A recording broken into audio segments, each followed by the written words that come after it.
Another lengthy saga, one that we've been covering extensively over the years, has come to an end. I know it's hard to believe, but yet another Google product has fallen. Stadia is finally officially dead after spending a tough few years as an industry punching bag for being the wrong product at the wrong time for the wrong audience. From the wrong company. Yeah, and from its hilariously failed launch to its outrageously ambitious roadmaps, to the constant reassurances that the product wasn't going anywhere, to finally the Google graveyard, dun dun, alongside all of Google's other failed products. It's been a wild journey, and that's not to say that Stadia or those other products were completely useless. Google absolutely learned a few things from the development and deployment of Stadia. Unfortunately for them, most of what they learned was what not to do from a physical product and marketing standpoint. Problem is, like so many other Google products, like the actual product here was not bad. It was fine, the implementation and actual sense of support from the people making it was always very shaky. Yeah, and they didn't have an audience that made sense for it already. It was just like, hey, by the way, boom, this is happening. Their heart just wasn't in it. It's like YouTube gaming. It's like, you guys have everything you need to actually succeed at this. We're going to fuck this up. But their heart just wasn't in it. Yeah. Anyway, some of the tech that was developed through the project will live on in some form elsewhere. But as of January 2023, Google Stadia, as it was known, will cease to exist, officially making my Founders Pack controller a collector's item. You should donate that to the National Video Game Museum. That's a thing, right? Why? So they can just let some pop star play with it in 200 years? Disgusting. The founding fathers are crying right now. Anyway, this move to cancel Stadia. The cancel culture strikes again. Yeah, cancel culture. The woke mob has taken down Google Stadia. But yeah, this, like many other things happening across the tech sector right now, is being attributed to the general economic downturn. Always such a convenient There's always a good excuse, yeah. It's like how at the beginning of COVID, COVID. Can't do anything, sorry. And look, the recession, it's a fucking recession. That's certainly part of it. We, along with nearly every other outlet covering gamer tech, saw the writing on the wall from the very begining. Yeah, recession Google, or not, you sure that you are doing this for real? Are you sure? Much like with the COVID excuse, like the recession is a real excuse, but everyone knew this was going to happen. And if a recession didn't exist, it still would have happened. It's convenient. Yeah. So yeah, the Stadia was doomed to fail. And the constant rake stepping at the beginning was fun to watch, but it was when the service quickly slipped into complete obscurity that we knew it was already over. Mm-hmm. It was just irrelevant. No one talked about Stadia. No one seemed to be using Stadia except for this fucking weirdo. I used it once when it came out because we do a tech show. And also, the value of that controller is only going to go up. Why, it's basically a physical NFT. Yeah, okay. Well, yeah, the communities on Reddit and Discord, they were relatively quiet. The exclusive titles just dried right up. They dried up like Tampa Bay. Just, where's my moisture? Mm-hmm. And it quickly became apparent that even major publishers were no longer committing to Stadia support. They got paid, though, real well. Yeah. And this is all during a pandemic-induced lockdown where people were just sitting around with nothing to do, and a lack of available consoles. You blew it! If only there were a cheap dongle and service where I could play next-gen games without investing hundreds into consoles or a computer while I'm stuck inside for a year. Oh, gee! If only such a service existed. Wow. It's almost like the excuse wasn't that people didn't want to play the service or weren't looking for something like this. It was literally the execution and lack of player base. Yeah. And lack of exclusive titles, and a million other reasons. Again, the tech behind this is very cool and very practical. It's just a very weird niche. Yes. It's a very narrow market niche of people who want to play AAA, like, video games. Yes. But also don't want to invest any money into hardware. It's not just that either. But do want to invest $60 into every game. So, yes, yeah. That's a very specific person. At full price on games that are already heavily discounted on, like PC or whatever else. But also, it is a specific person who, yes, wants to play games, but doesn't have a console or can't afford a computer or console, but also has internet fast enough that they can sustain actually playing the game without it, like, crashing or lagging at all. So that very specific person was probably very happy with Stadia. Yeah. And they're probably very upset that it's shutting down until they realize that there are other much better options out there right now. Yeah, I'm pretty sure the NVIDIA one is supposed to be pretty good. Xbox Cloud Gaming and Game Pass. That too. Fantastic. But look, there were some definite problems with the service that made people hesitant. Obviously, any lag, no matter how small, is going to affect multiplayer games. So that wasn't even close to perfect. Even controller input lag was noticeable. You're just not going to play a competitive FPS on Stadia. It is for something that you don't mind there being milliseconds of lag attached to. Yeah. There was also the fact that Google wasn't a gaming company in the traditional sense, and they already couldn't be trusted when it came to their product line, specifically when it relates to a platform where you would own something, because everyone was already aware by that point that Google could just lose interest in the product and then shutter it. And then what would you do about all the games you bought for their service? That was the choice at the beginning that was a big red flag for me. I'm like, why don't you just do a Netflix-style subscription service where people pay, I don't know, $15, $20 a month for access to everything? Why are you making people buy a game? Like, I mean, obviously this is You don't understand. We have to recoup tens of millions of dollars that we spent the developers porting it and also trying to get some kind of exclusivity. Yeah. At the very least, Google has addressed that last part. But the final nail in Stadia's coffin, it had to be the fact that the two biggest gaming hardware brands, PlayStation and Xbox, released cloud gaming services of their own, which were already integrated into profiles and friends lists that people had spent years building. And on top of that, they offered, like Elliot said, subscriptions, where there would constantly be a rotating list of games to play. And the lists were good because these are the biggest gaming brands on earth. They have the relationships with these companies. So obviously, no one was shocked by this news. Literally no one. Yes. Anyway, here's the official obituary from Stadia executive Phil Harrison. A few years ago, we also launched a consumer gaming service, Stadia. And while Stadia's approach to streaming games for consumers was built on a strong technology foundation, it hasn't gained the traction with users that we expected. So we've made the difficult decision to begin winding down our Stadia streaming service. We're grateful to the dedicated Stadia players that have been with us from the start. We will be refunding all Stadia hardware purchases made through the Google Store and all game and add-on content purchases made through the Stadia Store. Players will continue to have access to their games library and play through January 18th, 2023, so they can complete final play sessions. We expect to have the majority of refunds completed by mid-January 2023. The underlying technology platform that powers Stadia has been proven at scale and transcends gaming.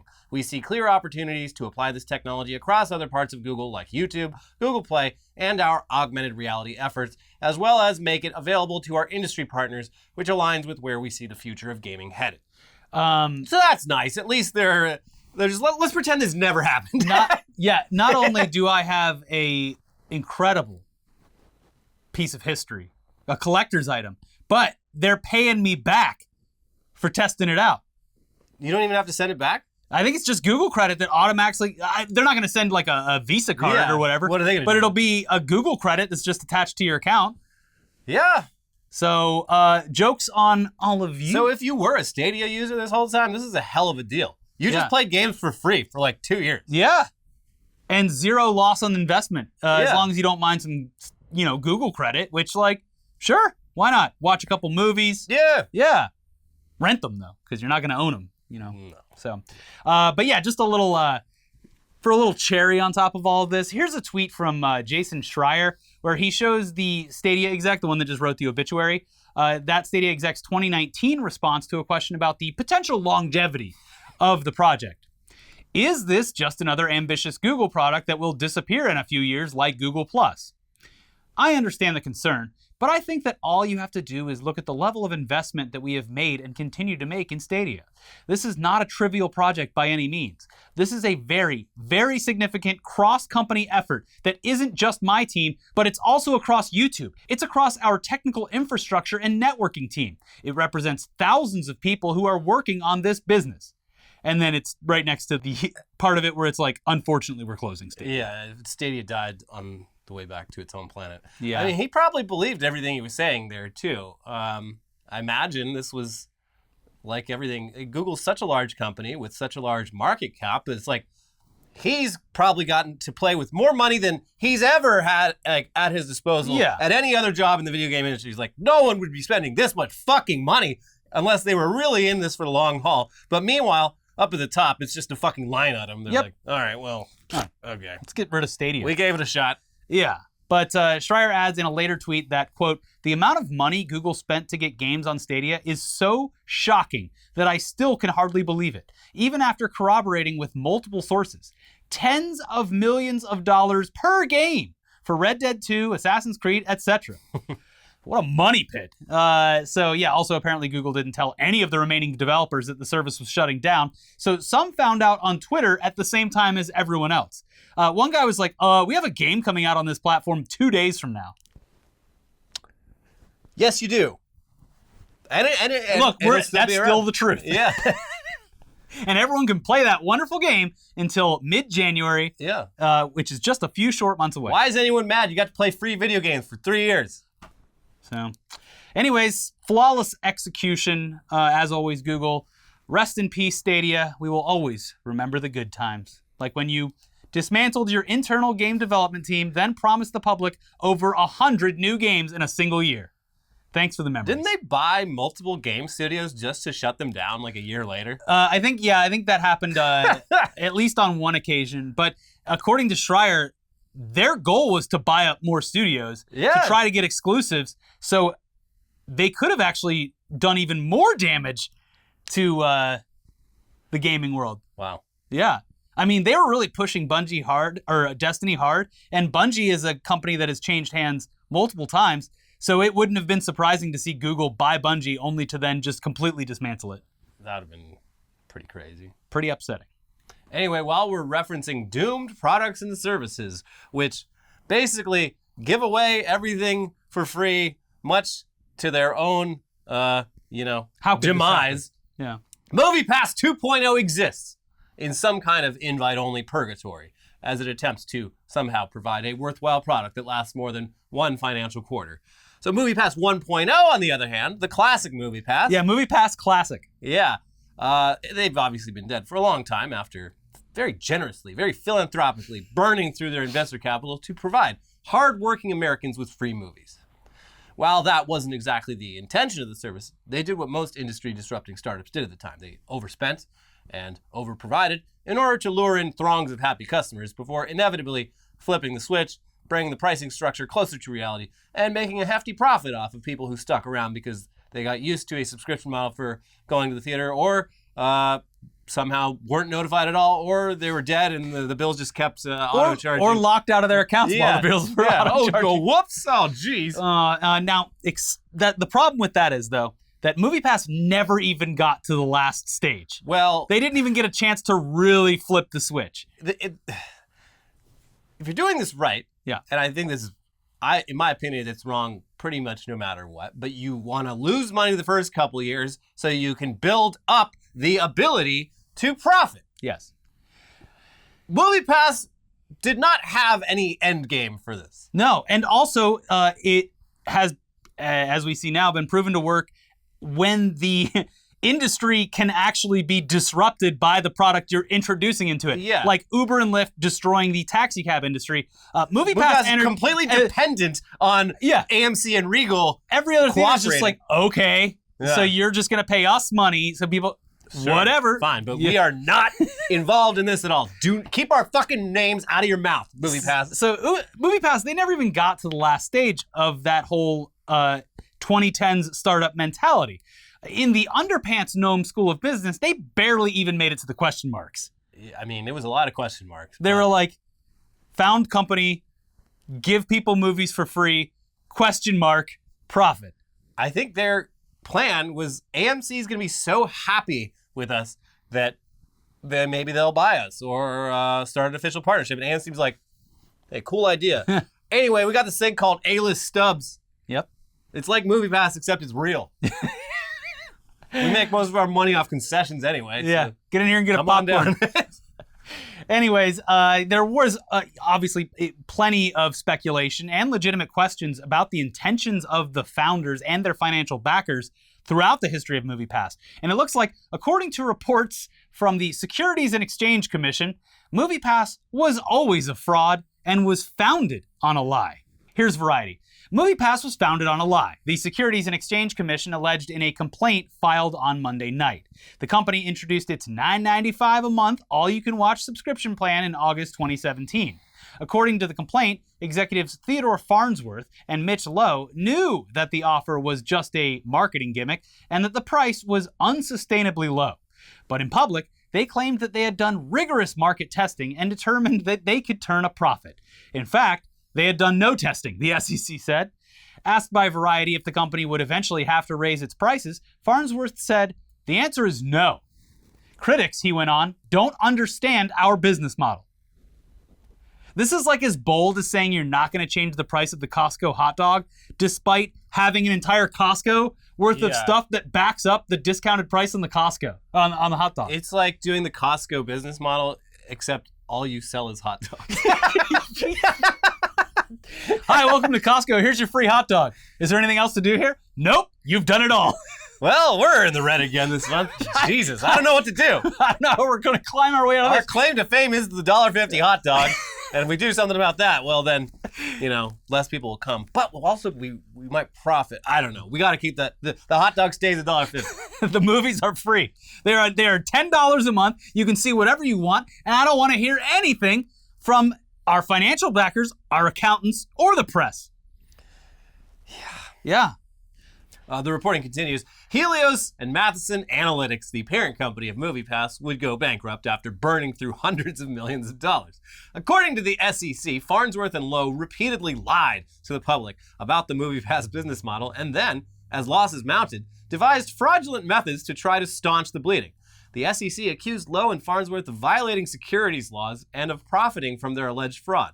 According to the complaint, Farnsworth and Lowe tried to slow the cash burn at the company by restricting access to certain films and to certain AMC theaters. In January 2018, Lowe told his staff to block access to 6 Bollywood films because they were killing us financially, the complaint alleges. In April 2018, the company initiated Project 2%, which was intended to curb the heaviest users from going to the movies, the complaint states. Employees were instructed to subject the heavy users to password disruption and ticket verification under the guise of a fraud protection measure. The complaint also states that Khalid Edom, who was VP of Business Development, used his own personal company, Kaleidoscope, to put on events for MoviePass at the Sundance Film Festival and at the Coachella Music Festival in 2018. According to the SEC, Edom then invoiced MoviePass and was able to siphon funds from the company for his personal use. The SEC alleged that at one point, Farnsworth instructed Lowe to pay Edom a $150,000 bonus because Edom needed money to pay a personal debt. The bonus was described in the MoviePass books as MP Consulting, outside services, according to the complaint. So half of that is shit that was just obvious to anyone, any observer. Like when they're like, "Oh, geez, I don't know why our servers, you've been." Remember when the dog again. wrote the HR email or whatever, or the PR email? Like everyone observing that was woof woof. Our servers are down. No, they're literally like trying to. They only have enough money for like one more weekend at the movies, so they're just literally trying to prevent people from using their service. The best part was like it all happened around the biggest release of the time that was possible, which was like Mission Impossible. Yeah, it was just like, fuck. If people go and see this movie using our service, we are all going to be ruined forever financially. Yeah. But I do love all the added stuff, the self-dealing. I always love a good like self-dealing thing. Yeah. It's like the funny, the WeWork guy, he did a bunch of that. He's like, all right, so we're going to be renting, I don't know, what's a good building to rent from? Oh, that's a good one. Who owns that? Oh, me? Well, I mean, I guess WeWork's going to have to pay me to rent the building, but it's classic. It's the best building. Yeah. I do find it funny that they committed fraud in order to do, or they committed fraud by saying they were preventing fraud so that they could commit fraud.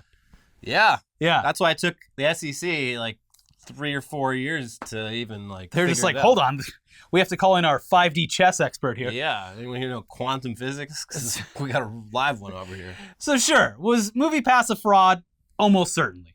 Is it any of our business where that money came from and where it went?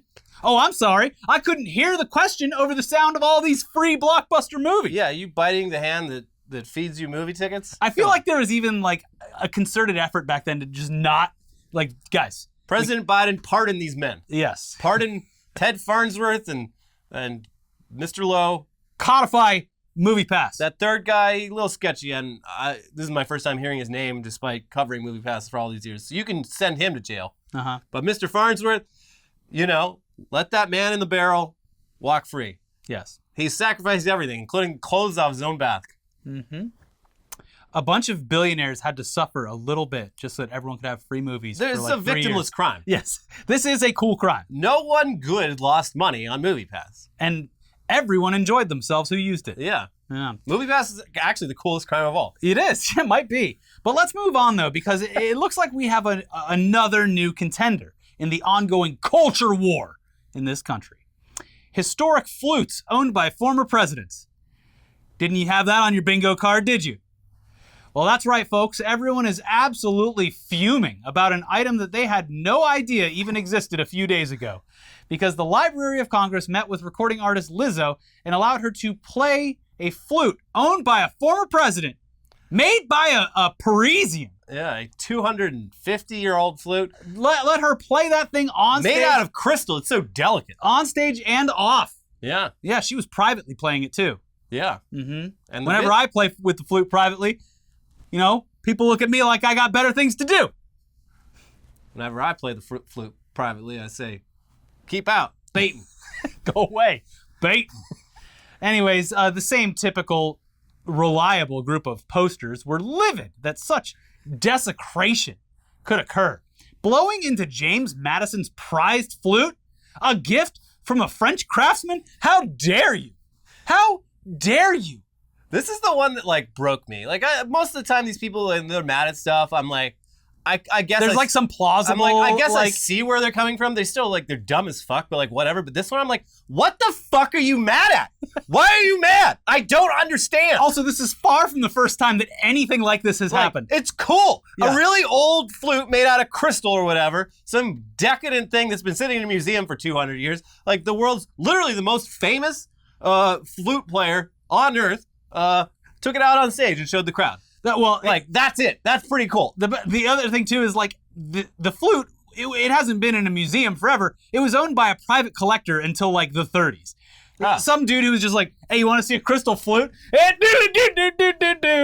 Probably had it out at parties, messing around with it, and then it of course gets put into the correct hands, Library of Congress and Lizzo. Yeah, Lizzo's hands are the correct hands. Yeah. But she's actually very good at the flute. I think that's another classically trained. I think that's maybe another part of it is a lot of these people don't know that Lizzo was before a pop star, she was a classically trained professional flautist. But why would you unless you follow her career? Yeah. I mean, yeah. They think this is Cardi B going shoving it in her ass. Hey, I blew a fart through Madison's flute. Yeah. Pretty funny, huh? Stuck Madison's flute in my wet ass pussy. Cool. I mean, whatever. But the fact that that's the thing too, is I think in your scenario, people just didn't know. Yeah. But in my scenario, they're actually angrier having found out that she's better at them than something like this. Yeah. So that's what it comes down to. People like her and she's talented. A lot of these people who are mad are just racist.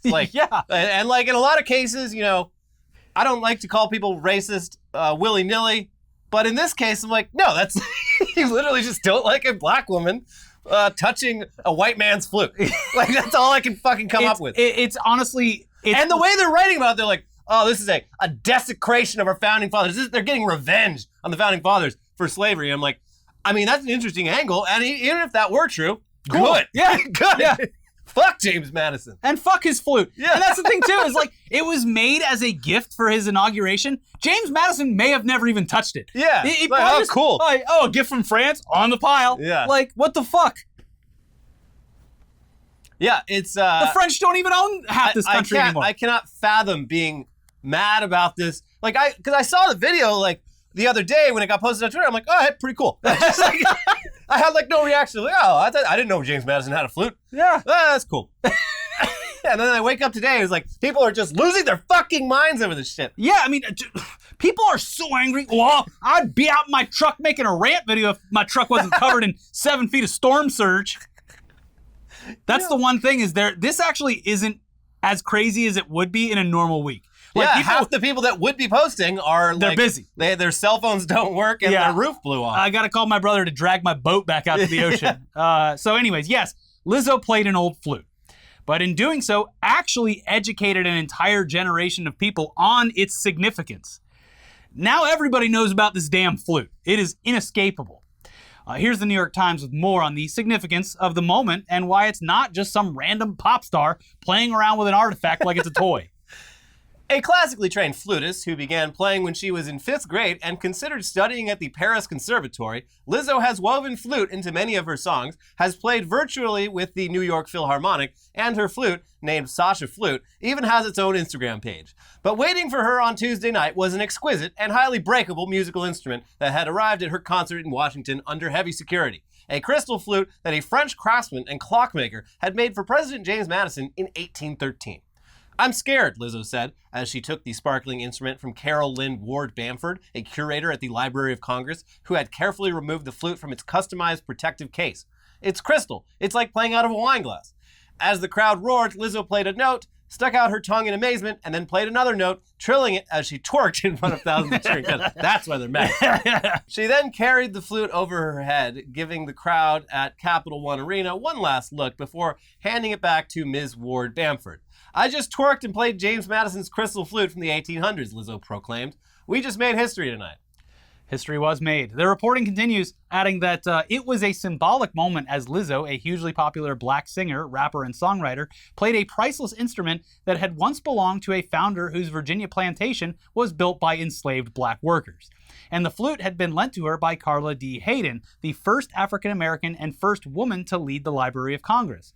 When Lizzo asked if she could play Madison's crystal flute at her concert on Tuesday, the library's collection, preservation, and security teams swung into action, ensuring the instrument could be safely delivered to her on stage. Quote, "It was a lot thrilling and a little bit scary," Miss Ward Bamford said. Or as Lizzo told her cheering fans after she played the instrument, "Thank you to the Library of Congress for preserving our history and making history freaking cool. History is freaking cool, you guys." Well, we can't have that. Critical flute theory. How dare you twerk while holding a gag gift that one of our presidents once owned? Yeah. And this is another, like, the American civil religion concept of they're acting like she twerked in church because the founding fathers are saints. Mm-hmm. But no, it's just some shit that a president, I swear, you couldn't name a single thing about other than the fact that he owned this flute. Yeah. And maybe where he is in the order of presidents. Mm-hmm. That's all you could. You love James Madison? Name 3 of his albums. You can't do it. Is it surreal to see Lizzo on stage with a 200-year-old crystal flute? Sure. Yeah. But in doing so, she brought awareness to its very existence and drove a bunch of weirdos absolutely nuts for at least 24 hours. So, all in all, pretty positive. She did more work on a historical item than any statue that was torn down has done. I saw people comparing what Lizzo did with that flute to tearing down statues of Confederate generals. So it's the same thing. It's all part of the same plan. Desecrating our beautiful past. Anyways, we should probably talk about Hurricane Ian. I love that it's named Ian. Yeah. Because I know multiple Ians. They're all very nice. Yeah. All the Ians I know. Damn you, Ian. We should probably talk about Hurricane Ian. And look, it has done catastrophic damage to the state of Florida. And to everyone who messaged me on Discord or responded on Twitter, thanks for the concern. Luckily, my family is fine. They survived. They will be rebuilt. There is a lot of debris all over the place. Luckily, no trees onto their house or cars or whatever. And they lived, which is also a bonus. Videos are pretty nuts, though. Yeah. It was certainly a nerve-wracking few days as I helplessly watched the Weather Channel while waiting for updates from my folks.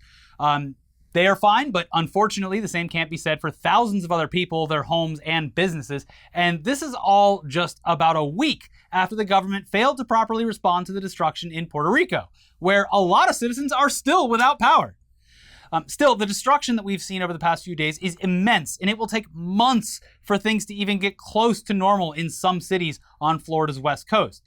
Honestly, hey, maybe don't rebuild right on the water. Yeah, maybe come up with a more long-term plan for this Florida thing you've got going. Yes, anything along Florida's coast is and should be considered temporary in the grand scheme of things, especially as ocean levels continue to rise. This is not a freak event. This will happen again, probably next year. In greater numbers. Yeah. But while we can sympathize with those in Florida who have just had their lives upended, it's also Florida. So people lost their collective minds once it was certain that they were going to be hit by the storm. Yeah. They certainly deal with stress in a very unique way. Yeah. There was this guy having the time of his life on a jet ski amidst the first storm surge. There were people attempting to flee the storm on their yachts. And this one, it was like, oh, no, that's just a yacht that became unmoored. And they're like, no, it's going against the tide. That is someone trying to escape on their yacht. Yeah. There's something that appears to be a land shark swimming through a local neighborhood, and it's real this time. That's what they say. That I've still seen people like try to overanalyze this, but even meteorologists were like, I've spent a decade or two refuting these claims every time they're brought up. Yeah, because it's always that same Photoshop every year. Yeah. Anytime there's flooding anywhere. It's like a great white. It's like a great white, like on a freeway. It's like total bullshit. But apparently this time there is a land shark. It could be like a fish. I guess anyways, there are theories, but at least at this point, something big was brought onto shore. Yeah, there's people stupidly, God damn it, walking onto waterways where the sea has receded. It's been sucked away by the storm surge. Hey, weird. All that water left I wonder rapidly. if that water's going to come back. Oh, we should go check it out while it's gone. Look at me. This sand used to be wet. Now I'm walking on it. What's that sound? Oh, jeez. There were sadistic weather reporters who can only orgasm after being battered by wind and rain. This is their favorite time of year. Yes. Various Florida men holding flags against the wind. It's classic. One guy who loves America. Another one who wants to have passionate sex with the president. Okay. They're both waving their flags. Also, TikTok live streamers who provided the most chilling dystopian coverage of the event as they filmed catastrophic, life-threatening destruction while thanking their viewers for sending roses, gift boxes, and other TikTok-specific currencies. We are in pretty serious trouble, guys. Like serious trouble. Thank you so much. Thank you for the gifts. Thank you guys. Thank you guys so much for the gifts. Thank you. Thank you. So, yeah, we're going to be in pretty big trouble. Listen, we can't knock the hustle, but it is surreal footage for sure, especially when it can motivate the streamers to put their lives in further danger in order to provide better footage for viewers. Hey, can you go out a little bit further? I can't see the storm. Seems like a bad idea, but hey, that's where we are. Yeah. Doing it for the gram. Listen, running away to safety would be the smart choice, but the content comes first. Babe, get out here. This live stream is doing numbers. Oh, fuck, you're inside because of the hurricane. Actually, I'll go inside too. Hey, can you unnail the door that you just nailed shut? Can you plug the Wi-Fi router into the generator? Because this is doing numbers. Like, come on. Get out the male-to-male plug. I need power right now. Amazon cut those things off at the right time. It's pretty short, so you're going to need to wheel the generator into the kitchen. Yeah, there we go. Try not to breathe too much. Well, why would I run the generator outside where it's raining? I don't want it to get wet. It's going to get all wet. Bring it inside.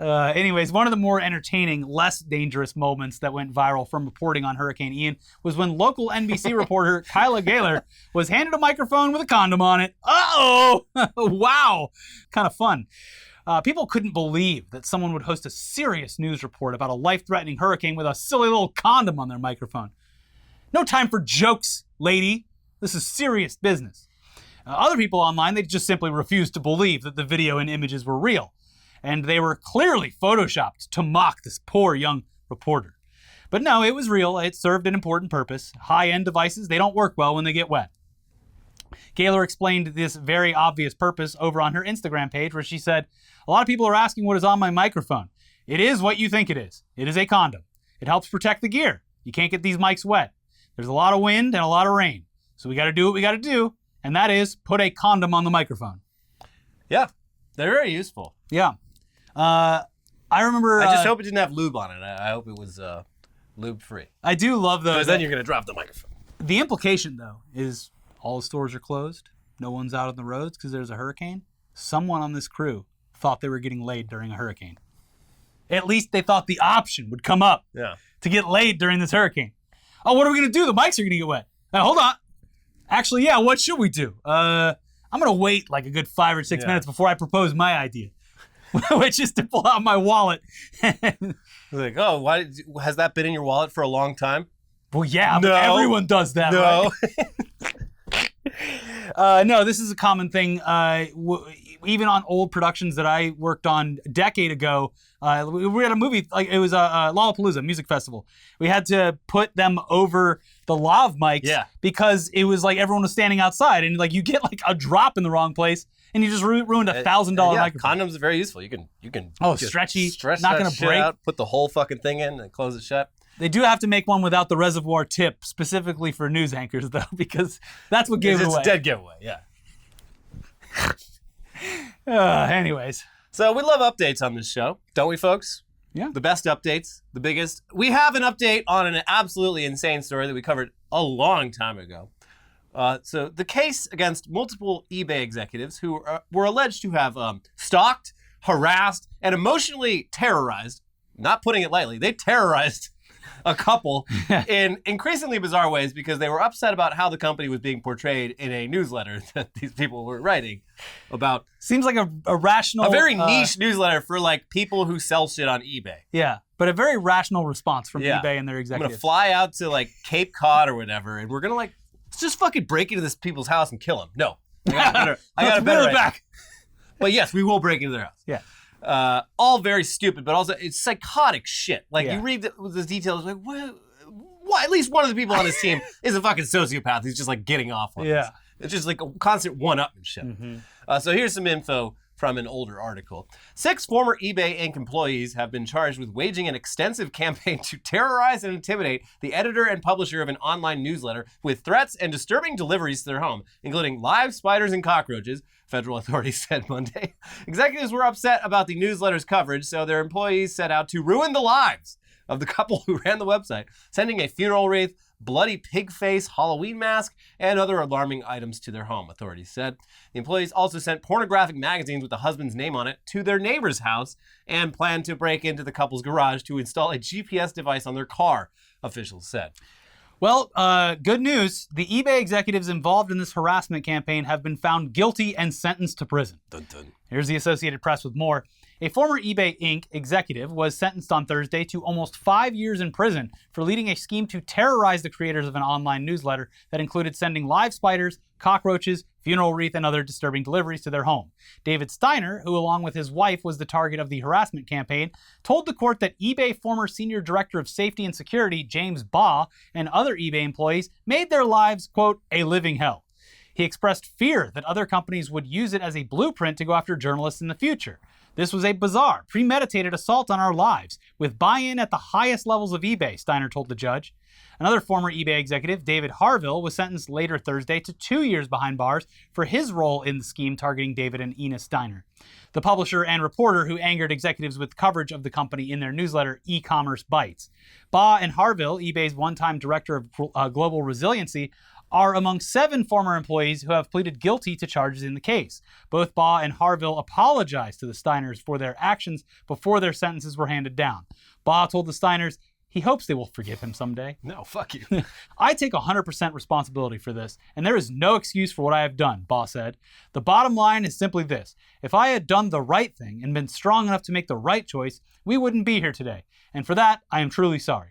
Fuck off. This is not like a simple mistake. This is premeditated and executed. Premeditated, like a thing that escalated. And also, the CEO at the time of eBay totally knew about it. He was on these email chains. Yeah. He somehow managed to like get out of getting in any trouble for it. But like, these are high-level top executives at a major tech company being like, why don't we go to fuck with these people? Like they wrote a newsletter that was mean. Their response is like, I'm sorry. We're gonna fly like a whole team out to where these people live to just like fuck this shit up. I'm sorry, we went a little overboard. We shouldn't have done that. It's basically the response. And it's like, when you look at the things that they were accused of doing, and certainly did, it's like, you can't just be like, well, okay, I made a bad decision. Oops. Yeah. It's like you get caught after the cockroaches, mailing like rubber cockroaches. You're like, all right, look, yeah, it was a bit goofy. I stepped over the line. So, but this was a bit more than that, obviously, and resulted in, I think, some justified jail time. Yeah, good. Lock these people up. So yeah, a satisfying end to a very weird, upsetting saga. But before we go, hello, fellow adults who are unable to accept the fact that they're aging. McDonald's is giving you some toys to play with, telling you that you're a good boy or girl, and giving you a fun little meal so you stop crying. Yeah. That's right, everyone. McDonald's is debuting the Adult Happy Meal. And no, this isn't just a bigger Happy Meal. And no, there will not be sex toys in the adult Happy Meal. Stop asking about the sex toys. Mm-hmm. It's literally just McDonald's attempting to temporarily remove the shame, the deep shame that you might have in ordering a meal marketed at children that is still somehow 5,000 calories. I'll take the apple slices, please. Yeah, they're also adding a vintage toy in the box so you can put a little Hamburglar or Grimace or Mayor McCheese or any of the rest of the old gang on your desk at work. So people are like, hey, I remember the 80s too. And then they knock it over with their stupid water bottles that they're always carrying around. Donk. Donk. Here's NPR. For a limited time only, Happy Meals aren't just for kids. McDonald's teamed up with the fashion streetwear brand Cactus Plant Flea Market to release an adult meal box, complete with a classic character toy. Quote, "One day you ordered a Happy Meal for the last time and you didn't even know it," McDonald's said on its Facebook page earlier this month. But the fast food giant's upcoming campaign will give adults a chance to revisit a part of their childhood. Starting next Monday and running through October 30th, McDonald's will offer the Cactus Plant Flea Market Meal Box, where adults can get a taste of childhood nostalgia. The box comes with a meal and a classic McDonald's character, Grimace, the Hamburglar, Birdie, and newcomer, Cactus Buddy. Well, I can see why they went with the name Happy Meal for adults, because the Happy Time Fun Plant Market Hour thing is, I'm sure it's a great company, but Cactus Buddy. yeah. Tell them Cactus Buddy sent you. No longer Cactus Jack. Yeah. But I will love when we see just a flurry of adults rush down to the McDonald's to jump on top of the counter and start demanding their adult Happy Meals. You no longer have to pretend like, oh, I've got a kid at home, the meal's for him, and I already ate. That's why I'm only getting the Happy Meal. Mm-hmm. It's not because I'm a adult baby who collects Funko Pops and has a whole room full of tiny little dolls. What do you mean you're out of Grimace collectibles? Oh! This is worse than when you didn't have Szechuan sauce. I want that Szechuan sauce, goddammit. Anyways, have fun with your Happy Meals, everyone. If you haven't already, please check out our most recent episode right over here. And, we have 2 episodes for you to watch right there. And please stay tuned for more weird news. But in the meantime, hit the subscribe button, hit the join button, hit the thank button, hit the like button, leave a comment. The bell. Just start Leave clicking exactly 5,000 likes. Start clicking. Yeah. Because we love those clicks. We love them. Thank you for watching the show. Watch other shows over there, and we'll see you soon. Bye. Bye.